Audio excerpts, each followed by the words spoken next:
Have a nice day, student. Today we take last lecture, your chapter 5th. आज हम आपका chapter का last lecture ले रहे हैं। एपीआर से आपकी ख़त्म हो जाएगी। और जो बच्चे अभी तक सब्सक्राइब नहीं किए हैं चैनल को, तो वो सब्सक्राइब कर सकते हैं। जो भी पढ़ाएंगे वो आपका ऑलरेडी नोटिफिकेशन आता जाएगा। और वैसे भी हम लगातार ही चैप्टर पढ़ाएंगे, बीच में जंप नहीं मारेंगे कि आगे हम ट्रिग्नोमेट्री पढ़ाएं फिर स्टैटिक्स पढ़ाएं या ऐसा। बिल्कुल सीरियल से चलेगा आपका ये चैप्टर। आगे अगला चैप्टर मैं 6 ही लूँगा, जो भी उसमें होगा उसी को पढ़ाऊँगा। तो आप चैनल सब्सक्राइब कर सकते हैं। और तो ठीक है, फिर मर्जी आपकी है, करते हैं कि नहीं करते हैं। तो देखिए क्वेश्चन नंबर 16 में दिया है a sum of ₹700 is be used to give 7 cash prize to student of a school for their overall performance. School के बच्चों को 7 बच्चों को इसमें प्राइज दी जा रही है। कुल प्राइज 7 बच्चों के बीच 700 रुपए है। 700 रुपए की प्राइज बांटी जाएगी 7 बच्चों के बीच। तो 700 रुपए जो बांटा जा रहा है 700, तो मतलब ये सम तो लिखा है ना, टोटल तो लिखा है। तो मतलब ये जब आप एपी सॉल्व करेंगे तो जब सम आप लिखा है तो ₹700, तो आप ऑलरेडी समझ जाएंगे कि ये एसएन की वैल्यू है। तो मैंने एपी में ये एसएन की वैल्यू 700 दे दिया। कितने बच्चों को बांटा जा रहा? 7 बच्चों को बांटा जा रहा। तो यहाँ पे 7 क्या हो गया? nth टर्म हो गया। फिर हर एक बच्चे को जो प्राइज 7 प्राइज दिया जा रहा, तो ऐसा तो नहीं है फर्स्ट प्राइज आप जानते ही हैं कि जो विनर होता है उसे सबसे ज्यादा मिलता है, और उप विजेता को या सेकंड विजेता को हम उससे थोड़ा कम प्राइज देते हैं, थर्ड विजेता को उससे भी कम देते हैं। इस तरह से इसमें भी 7 लोगों को जब प्राइज बांटी जाएगी तो बराबर तो नहीं बांटी जाएगी, फर्स्ट सेकंड थर्ड फोर्थ के आधार पे बांटी जाएगी। तो इसमें ये कंडीशन दे दी गई कि जो हम 7 प्राइज देंगे तो जो पहला प्राइज होगा उससे 20 रुपए कम होगा, दूसरा प्राइज है तो तीसरा प्राइज 20 रुपए कम होगा। इस तरह से सब में 20-20 रुपए कम होता जाएगा। मतलब कि कॉमन डिफरेंस 20 दे दिया। तो अब आपको पता हो गया, डी दे दिया। डी कितना दिया? लेस देन 20 लिखा है, माइनस मतलब ये कि हमें कॉमन डिफरेंस -20 लेना है। क्यों? क्योंकि लेस माने कम होता है। कम कब करोगे? जब माइनस करोगे। तो कॉमन डिफरेंस यहाँ पे है -20। तो कॉमन डिफरेंस पता है, n की वैल्यू पता है, SN की वैल्यू पता है। तो अब हमें a नहीं पता है, मतलब कि हमें a निकाल लें। तो हम सीरीज का कोई भी पहला टर्म लिखते हैं, मतलब फर्स्ट टर्म जो भी लिखते हैं, तो प्राइज के अनुसार वो फर्स्ट प्राइज हो जाएगी। तो ए फाइंड करना है, तो given that total prize SN कितना दिया गया है? ₹700। स्याही भर लें। तो एसएन दिया है आपका 700। और कितने कैश प्राइज है? 7 प्राइज है। तो 7 प्राइज है माने स्टूडेंट भी 7 है। तो नंबर ऑफ स्टूडेंट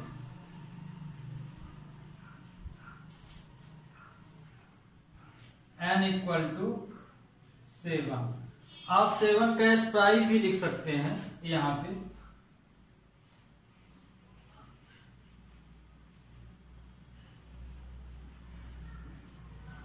है ना, 7 कैश प्राइज तो 7 बच्चों को दिया जाएगा। तो चाहे 7 कैश प्राइज लिख दीजिए यहाँ, या जिस तरह ये लिखा है n = 7 इसका भी।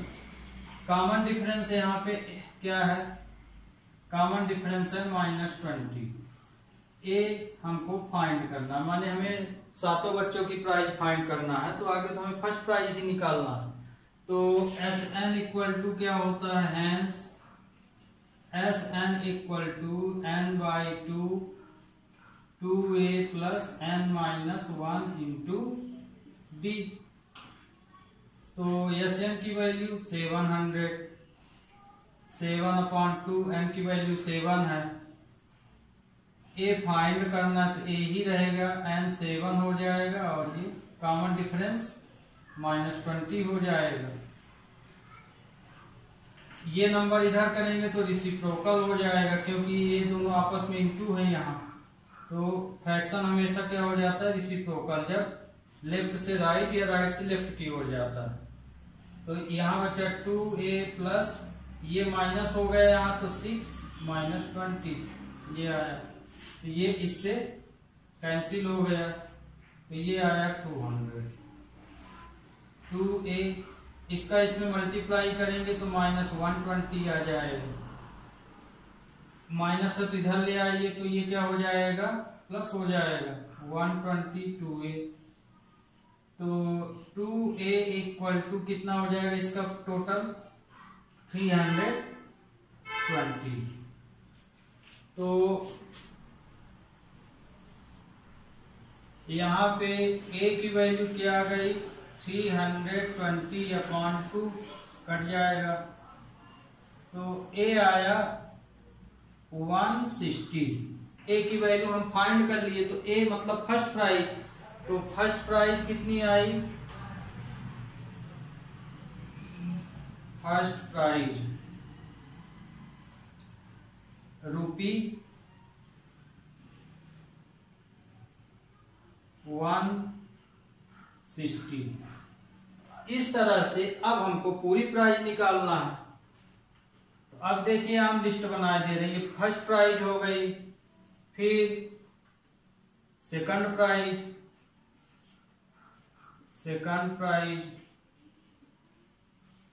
अब इसमें सेकंड प्राइज में -20 माइनस करते जाइए, या मान लीजिए नहीं आ रहा समझ में तो इसका जनरल टर्म लिख दीजिए, a + d, a + 2d, a + 3d, इस तरह से करके तो आता जाएगा। तो इसमें हम क्या कर देंगे, 160 - 20, तो ये आ जाएगा 140 आ गया, ये सेकंड प्राइज आ गया। इसी तरह से थर्ड प्राइज आ जाएगा, ये 140 में 20 माइनस कर दीजिए तो 120 ही आएगा। फिर अब 120 में 20 फोर्थ प्राइज आ जाएगा, फोर्थ प्राइज 120 - 20 तो 100 रुपए आ जाएगा। फिफ्थ प्राइज 100 में 20 माइनस कर दीजिए तो 80 आ जाएगा।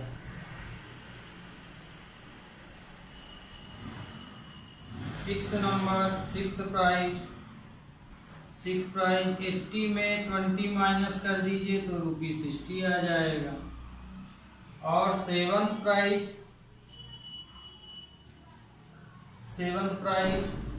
60 में 20 माइनस कर दीजिए तो ₹40 आ जाएगा। मान लीजिए ये माइनस नहीं समझ में आया तो इसे हम जनरल टर्म में लिखेंगे। तो ये वाला तो a है, तो ये a + d, a + 2d, a + 3d, a + 4d, a + 5d, a + 6d। मान लीजिए आपको इस तरह से नहीं आया समझ में, माइनस जैसे कर दिए हैं, तो आप जो क्या कर सकते हैं, जनरल टर्म में लिख सकते हैं इसमें। तो जनरल टर्म में इस तरह से आपको नंबर मिलते जाएंगे। ओके, तो ये वाला आपका क्वेश्चन कंप्लीट हुआ। Be take next question. देखिए अब सेकंड क्वेश्चन 17 नंबर। In a school student thought of plant trees in and around the school to reduce air pollution। एक स्कूल में पॉल्यूशन को दूर करने के लिए सोचा गया कि कुछ पौधे लगाए जाएं। अब पौधे किस तरह लगाना है, अगली कंडीशन में। It was decided that the number of trees that each section of each class will planted will be same as class. तो इसमें यह डिसाइड किया गया कि जो क्लास होगी, पहली क्लास है तो उसके अनुसार पेड़ लगेगा। तो पहली माने फर्स्ट क्लास, तो फर्स्ट क्लास के बच्चे, जो फर्स्ट क्लास में बच्चे होंगे तो वो फर्स्ट क्लास के बच्चों द्वारा एक पेड़ लगाया जाएगा। सेकंड क्लास के बच्चों के लिए माने 2, तो सेकंड क्लास के बच्चों द्वारा टोटल 2 पेड़ लगाए जाएंगे। इसी तरह से थर्ड क्लास के बच्चे 3 पेड़ लगाएंगे, फोर्थ क्लास के 4, तो इस तरह से 12th क्लास के बच्चे 12th पेड़ लगाएंगे। ठीक, तो इसमें क्या डिसाइड किया गया कि हर एक क्लास के बच्चे जो हैं, तो देखिए यहाँ पे फिर से यहाँ आगे भी समझिए। It was decided the number of tree that each section each class will planted will be same as class in which they are studying a section of class first will be planted first tree, है ना, दे दिया ना पहला।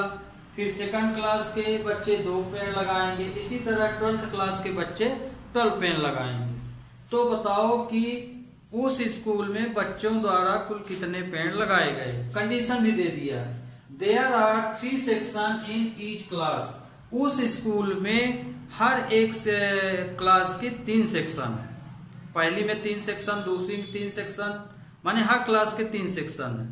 तो आपको हम बताए कि क्लास जो है फर्स्ट क्लास 1 पेड़ लगाएगी, तो 3 सेक्शन है फर्स्ट क्लास में, तो माने अलग अलग सेक्शन के भी लगाएंगे बच्चे। तो चूंकि फर्स्ट क्लास में कुल 3 क्लास लग रही हैं, इसलिए 3 पेड़ लगेंगे, है ना, 1 पेड़ के हिसाब से। इसी तरह सेकंड क्लास में भी 3 सेक्शन है, तो उसमें 6 पेड़ लग जाएंगे। तो इस तरह से आप क्वेश्चन अब समझ गए होंगे।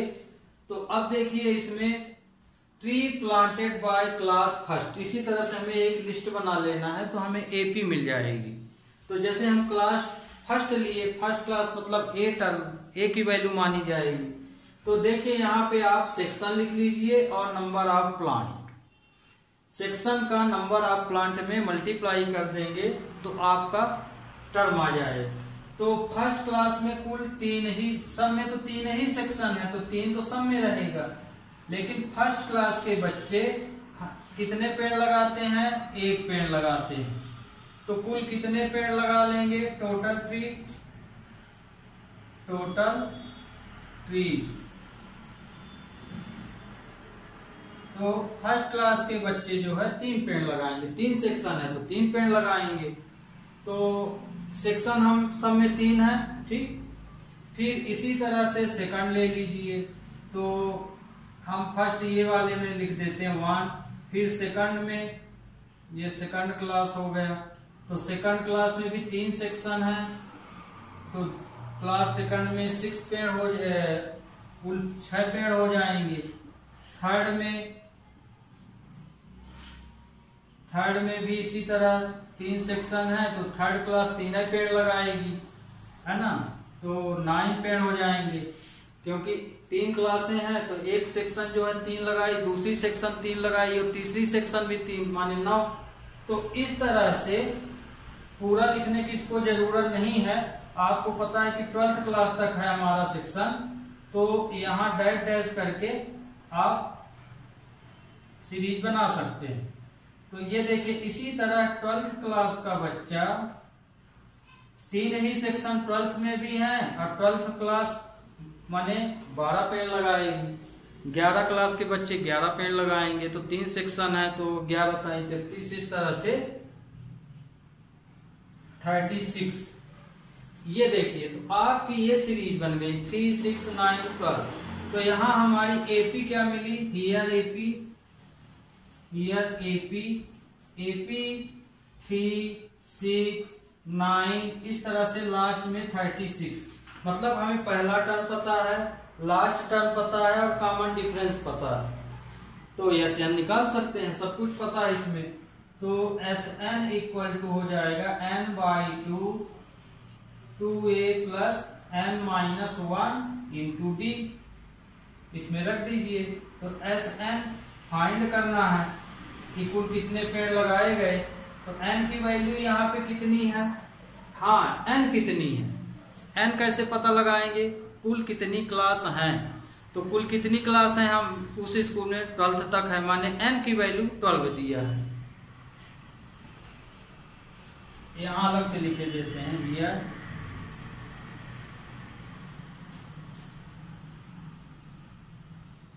n इक्वल टू 12,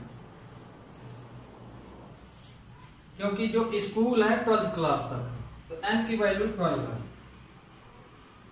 तो a की वैल्यू यहाँ पे ये देखिए 3 है, 12 माइनस 1, कॉमन डिफरेंस भी 3 है। मान लीजिए हम ये टेबल देख के डायरेक्ट कर रहे हैं, आपको नहीं आ रहा समझ में तो लिख लीजिए यहाँ, here a equal to 3, common difference 6 minus 3 equal to 3, n की वैल्यू 12, और हो गया। इसमें इतने की जरूरत थी, SN हमको फाइंड करना है, ये आप लिस्ट भी बना सकते हैं, है ना। n तो आपको समझ में आ गया होगा, n नंबर ऑफ क्लास है, तो उस स्कूल में 12th क्लास तक की स्कूल है, इसलिए नंबर ऑफ क्लास कितनी हो गई 12, माने n की वैल्यू 12 दिया है। तो ये हो जाएगा, ये इससे कट गया तो 6 प्लस 11 इंटू 3। तो अब इसमें देखिए, इसको सिंप्लीफाई करेंगे तो 6 प्लस 36 33, तो ये वाली जो वैल्यू आएगी कितनी आ जाएगी, ये कितना हो गया 6 इंटू 39। तो अब इसका हम इंटू करेंगे तो 234 ट्रीज, तो आपका आंसर हुआ 234 ट्रीज, कुल इतने पेड़ लगाए जाएंगे उस स्कूल द्वारा। ओके, अब देखिए ये क्वेश्चन 18 और 18 19 देख लीजिए, 20 आप स्वयं कर लीजिएगा। लास्ट क्वेश्चन, तो इन spiral is made of successive semi circle with centre alternately at A and B, starting with center at A, radius 0.5 1 1.5। एक स्पाइरल है, स्पाइरल का मतलब आप घोंघा हम लोग बोलते हैं अपनी भाषा में, है ना, जो पड़े होते हैं शंख के आकार पे। तो एक सीप जो है एक शंख के आकार का होता है, एक राउंड शेप में भी होता है, दो तरह के होते हैं ये। तो एक जो है स्पाइरल जो है क्या करता है कि सेमी सर्कल बनाता है, राउंड लेता है। तो उसमें देखिए पहला ए सेंटर है और बी पॉइंट तक जाता है, मतलब क्वेश्चन इस तरह समझ लें। मान लीजिए यहाँ पे वो स्पाइरल है, मान लीजिए इस प्लेस पे ए पॉइंट पे स्पाइरल, तो यहां से वो राउंड शेप लेता है, माने इस तरह से वो घूमता है ना। तो इस तरह से वो जब राउंड लेता है तो लेकिन राउंड लेगा तो वो तो सर्किल बनेगा, लेकिन इसमें दिया है सेमी सर्कल, तो आधा सर्किल घूमता है। पूरा सर्किल कब माना जाएगा, जब आप पूरा यहां से घूमे और उसी प्लेस पे आ जाए, है ना, उसी स्थान में फिर से आ जाए तो वो सर्किल माना जाएगा। लेकिन आपने राउंड लिया लेकिन उस प्लेस में ना आके आगे निकल गए, माने इस तरह से घोंगा चल रहा है, यहाँ है ऐसे गया फिर ऐसे गया, तो ये देखिए इस तरह से वो घूम रहा है, इस तरह से। तो ये देखिए यहां से यदि आप स्टार्ट किए, ये रेडियस है, तो मतलब आप आधा ही जा रहे हैं, फिर आधे से दूसरा बन रहा से सर्किल होता, तो ये जो लाइन हम यहाँ से राउंड लिए हैं तो यहीं पे फिर आ जाते, है ना। मान लीजिए ये रेडियस है, यहाँ से ये सेंटर है और यहां तक का रेडियस ले, तो मतलब ये कि हम ऐसे ही ना आएंगे तो ये तो सर्किल बनेगा, लेकिन वो ऐसा नहीं कर रहा, आधा सर्किल के बाद अपना रास्ता बदल देता है, माने इस शेप में घूम रहा। तो जो स्पाइरल है ए पॉइंट पे है, ए सेंटर है, इस पॉइंट पे स्पाइरल है बी पॉइंट पे, कहां पे है बी पॉइंट पे, स्फेरल ये सेंटर स्फेरल यहाँ पे है आपका। तो ये तो यहां से वो राउंड लेता है तो आगे ऐसे गया, फिर रास्ता बदल दिया, इस तरह से वो रास्ता बदल रहा। तो मतलब कि ये रेडियस, पहला जो रेडियस कितना है 0.5 सेंटीमीटर दे दिया, फिर देखिए रास्ता बदल दिया तो इसका दूसरा हो गया, तो इसका दे दिया, मान लीजिए ये R1 दे दिया, फिर 1 सेंटीमीटर हो गया क्योंकि 5-5 बढ़ता जाएगा, तो फिर R2 की वैल्यू 1 सेंटीमीटर दे दिया, फिर ये रास्ता फिर यहाँ आ गया तो R3 की वैल्यू क्या हो जाएगी 1.5 सेंटीमीटर। तो इस तरह से वो राउंड लगा रहा। तो एपी सीरीज सीधे सीधे आपको दे दी गई, बनी बनाई ये है ना। इस तरह से वो कुल कितने राउंड लगाता है 13, माने n की वैल्यू 13 है। तो कुल ये इस तरह के वो कितने सेमी सर्कल बनाता है 13।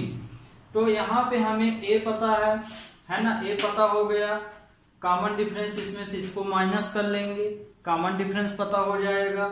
और कुल कितने सक्सेसिव सेमी सर्कल बनाता है, कुल सक्सेसिव सेमी सर्कल वो 13 बनाता है। तो n की वैल्यू भी हमको पता हो गई। तो हमको निकालना क्या है कि total length of spiral made up 13 consecutive semicircle. तो वो जितना भी घूमा है यहाँ से यहाँ तक, मान लीजिए यहाँ तक में 13 होता है, तो यहाँ से इसकी पूरी लेंथ यहाँ तक की बताना है, माने कुल वो कितना डिस्टेंस तय किया, माने टोटल लेंथ हमको बताना है, माने Sn की वैल्यू हमको फाइंड करना है। ये है यहाँ क्वेश्चन कि वो कुल राउंड तो लिया सेमी सर्कल में, पर वो गया कितना। तो भाई राउंड ले, चाहे तुम सीधे सीधे जाओ चाहे गोल गोल घूमे, वो तो तुम्हारा डिस्टेंस ही माना जाएगा कि कुल कितना तुम चल चुके। तो अब आपको क्वेश्चन समझ में आ गया होगा, हम सॉल्व करते हैं। तो एक चीज और ध्यान रखिए, स्फेरल ऐसे घूम रहा है ना, तो मतलब हमें क्या फाइंड करना है, लेंथ यदि हमको बताना है कि यहां से यहां तक इसकी लेंथ कितनी है A से B तक, तो आप क्या बताएंगे, पेरीमीटर बताएंगे, माने हमें, और किस शेप में घूम रहा है सेमी सर्कल। तो मतलब ये कि हमें पेरीमीटर ऑफ सेमी सर्कल बताना है। तो सर्किल के पेरीमीटर को हम सरकमफेरेंस भी बोलते हैं।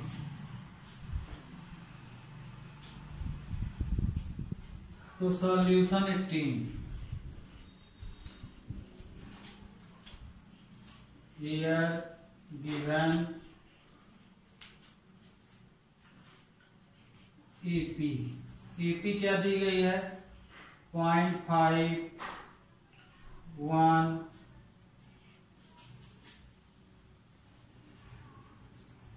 सेंटीमीटर भी लिख सकते हैं, फिर 1 सेंटीमीटर, फिर 1.5 सेंटीमीटर, इस तरह से कुल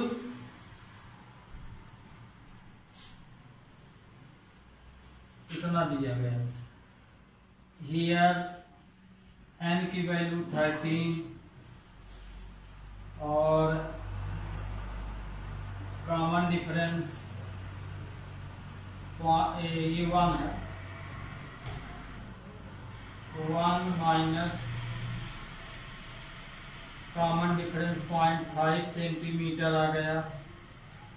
A की वैल्यू आपको ऑलरेडी पता है 0.5 है सेंटीमीटर है। Sn फाइंड करना है हमको। तो आपको पता है यहाँ पे आगे तो फार्मूला, क्योंकि स्फेरिकल शेप है, तो hence we know that perimeter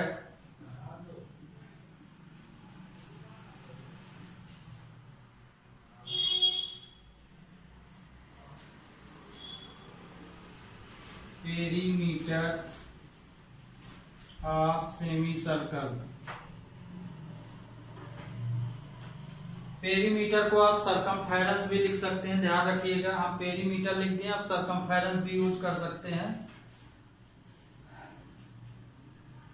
तो पाई आर होता है। तो पेरीमीटर ऑफ सेमी सर्कल कितना होता है पाई आर। क्यों, सर्किल का पेरीमीटर 2 पाई आर होता है, तो सेमी माने आधा, तो सेमी सर्कल का ये होता है। तो हमें लेंथ बताना है, तो मतलब कि रेडियस में हमें पाई का मल्टीप्लाई करना पड़ेगा। तो हम जो भी फार्मूला यूज करेंगे तो उसमें हमें पाई का मल्टीप्लाई करना पड़ेगा, ये ध्यान रखिएगा। तो एस एन इक्वल टू क्या होता है, n/2 2a plus n-1 into D. तो सबसे पहले आप क्या कीजिए, इसका यूज हम लोग बाद में करेंगे। सबसे पहला काम है कि हम इसको सॉल्व कर लें, जो भी ये आए उसमें हम पाई का मल्टीप्लाई कर दें। दूसरा तरीका है कि आगे आप ये जो सीरीज बनाए हैं इस सीरीज में पाई का मल्टीप्लाई कर लीजिए। तो ये देखिए, यदि हम यहाँ पे इस सीरीज में, क्योंकि ये जो पूरी वैल्यू है रेडियस है, ये पूरा क्या है, रेडियस है, रेडाई है ये, ठीक। तो मतलब कि हम इसकी वैल्यू नहीं ये लिखे हैं, तो मतलब पूरा फार्मूला इसके अंदर लगेगा, माने इसके अंदर लगेगा। तो कहने का मतलब ये कि आप जो भी एसएन निकाल रहे हैं उसमें यदि हम पाई का मल्टीप्लाई कर दें तो डायरेक्ट आ जाएगा। बहुत बच्चों को कंफ्यूजन हो सकता है कि पाई क्यों लेते जा रहे हैं। तो अब तो ये समझ में आ गया होगा कि रेडियस है, तो ये रेडियस के लिए ही पूरा है, तो हम इसका एसएन निकाल लें और इसके एसएन में हम पाई का मल्टीप्लाई कर दे तो आ जाएगा उत्तर। तो अच्छा तरीका तो यही है कि आगे आप एसएन जिस तरह भी फाइंड कर रहे हैं उस तरह निकाल लीजिए, फिर लास्ट के आंसर में पाई का मल्टीप्लाई कर दीजिए। तो ये तो यहाँ पे हो जाएगा S N equal to, N की वैल्यू है 13/2, ए की वैल्यू है 0.5, 13 - 1 कॉमन डिफरेंस भी 0.5 ये। तो एस एन इक्वल टू 13/2, ये 1 हो जाएगा, इसका इसमें मल्टीप्लाई करेंगे तो, और ये 6 हो जाएगा, क्योंकि इसमें 12 आएगा, 12 का 5 में मल्टीप्लाई करेंगे तो 60 आएगा, एक नंबर बाद डेसिमल लग जाएगा तो 6 आएगा। तो एस एन इक्वल टू हो जाएगा 13/2 इंटू 7, तो 91/2 आएगा। ओके, तो ये हम एसएन निकाल लिए। अब हमें एसएन निकाले तो अब हम क्या बताए हैं कि जब आप एसएन फाइंड कर लीजिए तो इसमें पाई का मल्टीप्लाई कर दीजिए। इसलिए टोटल कवर टू डिस्टेंस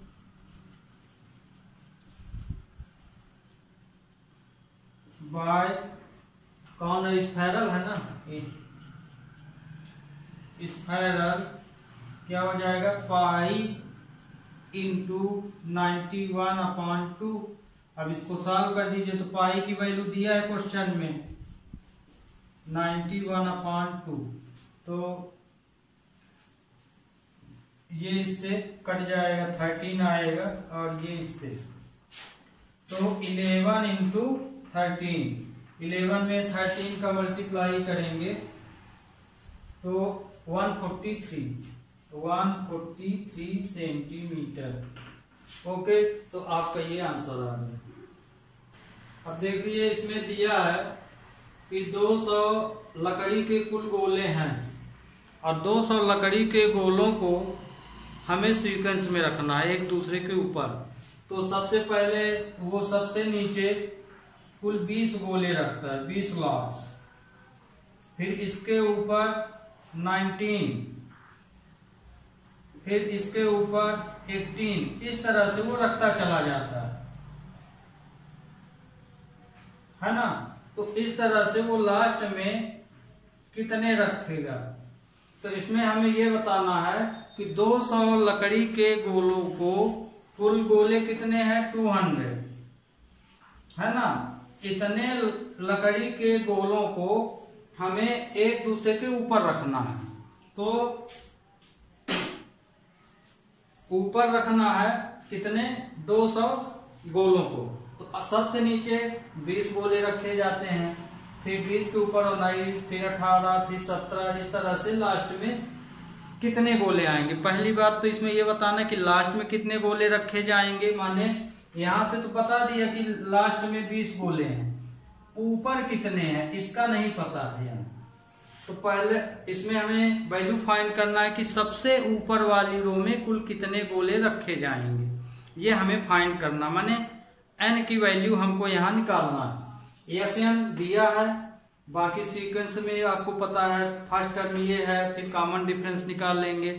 तो हम 20 से क्यों स्टार्ट किए, 18 क्यों नहीं लिए पहले, क्योंकि नीचे से न रखोगे, ऐसे तो रख नहीं सकते हो गोले कि आगे यहाँ रख दिए फिर यहाँ हवा में तो रहेगा नहीं, जमीन से रखा जाएगा। तो हम शुरू में कितने गोले रख रहे हैं, 20। तो यहां से तो पहला टर्म ये 20 था, माने डिसेंडिंग ऑर्डर में सीरीज जा रही है। तो हियर A की वैल्यू है 20, कॉमन डिफरेंस 90 माइनस 20 तो -1 आ गया। SN इसमें 200 लाख दिए गए हैं, n हमको फाइंड करना।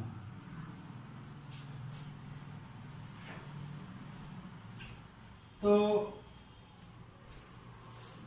SN इक्वल टू क्या होता है, n/2 2a plus n-1 into d। तो SN 200, n की वैल्यू निकालना है, n की वैल्यू निकालना है। a की वैल्यू है 20, n-1 कॉमन डिफरेंस -1 आएगा। तो इसका यदि हम यहाँ इंटू करें तो ये हो जाएगा 200 इंटू 2 n, ये 40, -1 का इसमें करेंगे तो -an प्लस 1 आ जाएगा। तो ये हो जाएगा 400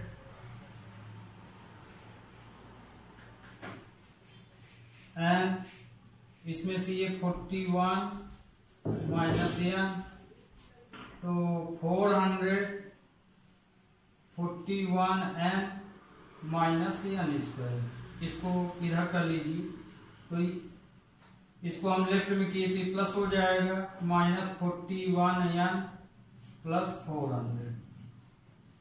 अब इसका हमें फैक्टराइज करना है, तो फैक्टराइज इसमें आ जाएगा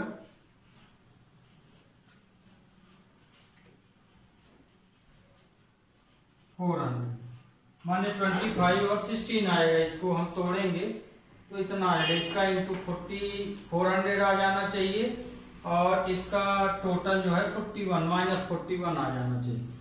तो n इक्वल टू क्या आया, कॉमन ले लीजिए, तो इसमें से n कॉमन लिए तो n-25, इसमें माइनस कॉमन 16 लिए तो n-25 इक्वल टू 0।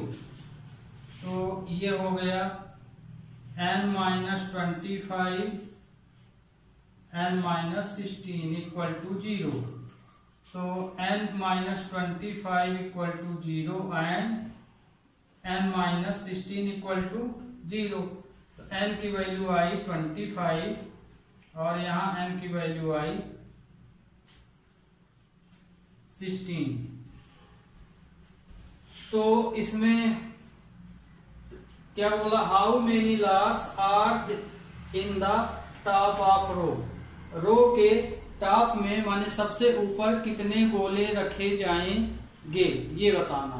तो अब देखिए यहाँ n की वैल्यू 25 और ये भी 16 दोनों पॉजिटिव है ना, दोनों ही नेचुरल नंबर है। अब इसमें ये क्लियर करना है कि ये सही है कि ये सही है। तो अब इसको सही गलत पता लगाने के लिए हम लोग नॉर्मल टर्म में आ जाएं। तो हम 25 के हिसाब से नॉर्मल टर्म लिखें। यदि मान लीजिए ये 25 लाख आ रहे हैं, रो बन रही है, तो हैंस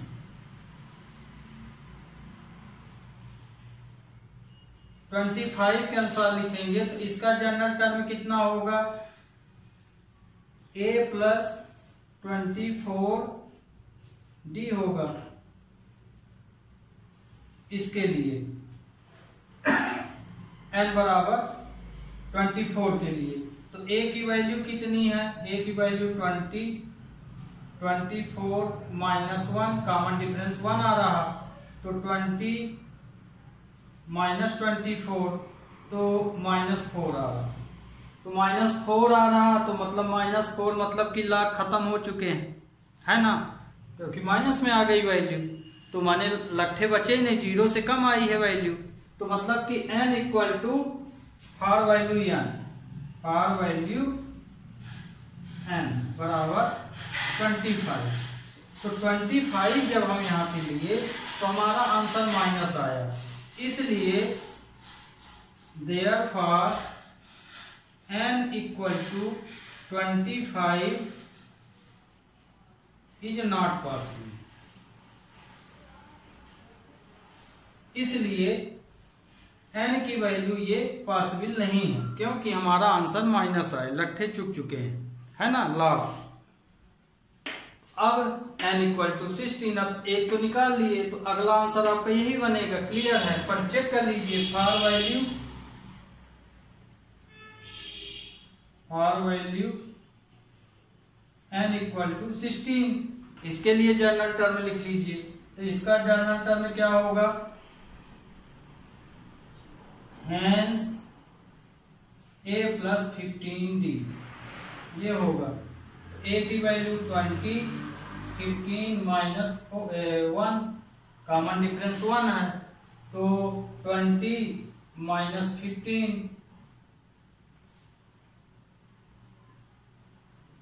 तो आया 5, तो मतलब कि 16वें नंबर के रो में 5 लकड़ी के गट्ठे आएंगे, लकड़ी के गट्ठे बोल रहे हैं, लॉक्स आएंगे। तो ये देखिए टॉप में कितने गोले आएंगे, तो टॉप में 5 गोले आएंगे, है ना, रो का नंबर क्या होगा 16, तो आंसर आपका हो जाएगा number of locks in top रो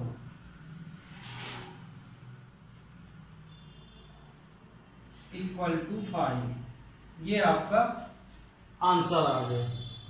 तो ये आपका उत्तर हुआ स्टूडेंट। तो आज से आपकी एपी जो है खत्म हो गई, और अब नेक्स्ट लेक्चर में हम चैप्टर 6 लेंगे। तब तक लिए स्टूडेंट हैव ए नाइस।